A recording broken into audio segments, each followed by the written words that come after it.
हाय सद्गुरु। हम सभी पैसा कमाने के लिए बहुत मेहनत करते हैं, ये सोचकर कि पैसों से हमें खुशी मिलेगी। अ, खुशी की सबसे ज्यादा मार्केटिंग हुई है। हम सोचते हैं कि शराब पीने से हमें खुशी मिलेगी, किसी महिला के साथ रहकर हमें खुशी मिलेगी। मगर हमें खुशी कैसे मिलेगी? हम खुश कैसे रह सकते हैं? हम ऐसे मोड़ पर हैं जहां हम ये तक नहीं जानते कि हमें कहाँ खुशी मिलेगी। तो खुशी आखिर है क्या?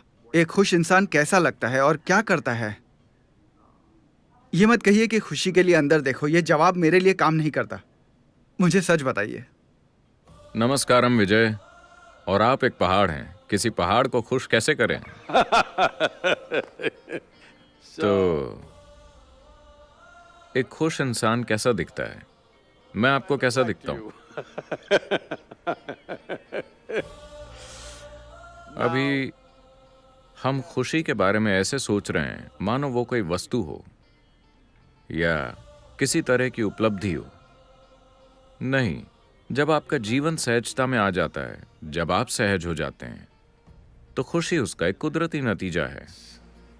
Coming to ease, what does it mean? सहज हो जाने का क्या मतलब है? इसे देखने के कई तरीके हैं। खैर, चूंकि मैं अंदर की ओर देखने के लिए नहीं कह सकता, आपने पहले ही मुझ पर शर्त लगा दी है। तो क्या ये सच है कि आज विज्ञान की दृष्टि से भी ये साबित हो चुका है कि हर इंसानी अनुभव का एक रासायनिक आधार होता है? तो जिसे आप शांति कहते हैं, वो एक तरह की केमिस्ट्री है, खुशी दूसरी तरह की केमिस्ट्री है, आनंद अलग तरह की केमिस्ट्री है, दुख एक अलग तरह की केमिस्ट्री, पीड़ा एक तरह की केमिस्ट्री है, परमानंद दूसरी तरह की केमिस्ट्री। हर मानव अनुभव का एक रासायनिक आधार होता है।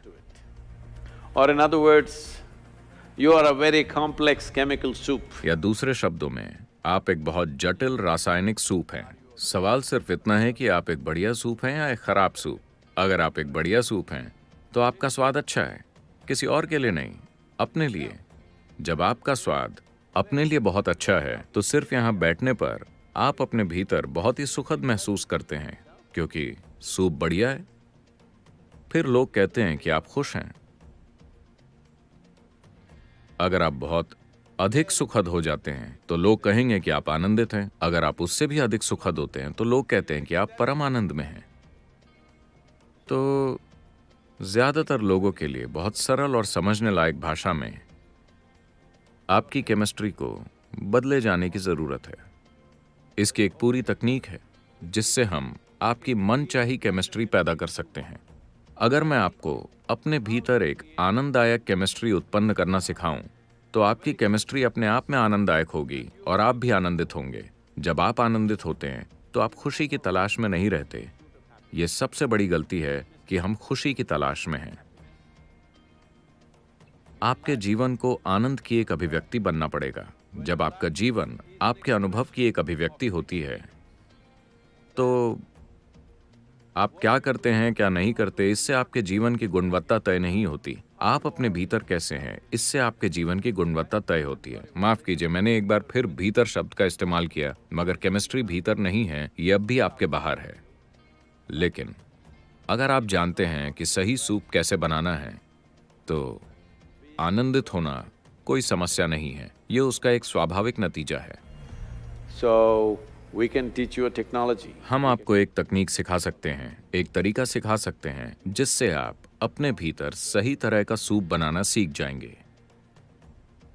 इसे ही मैं इनर इंजीनियरिंग कहता हूं, कि आप अपनी केमिस्ट्री को इस तरह बनाएं कि वो अपनी प्रकृति से ही आनंदपूर्ण हो, किसी चीज के कारण नहीं। अगर आपको लगता है कि आप किसी चीज या किसी व्यक्ति से खुशी निचोड़ लेंगे, तो आप निराश होंगे, क्योंकि जब तक कि आपके अंदर परमानंद की केमिस्ट्री नहीं है, किसी चीज का कोई फायदा नहीं हो।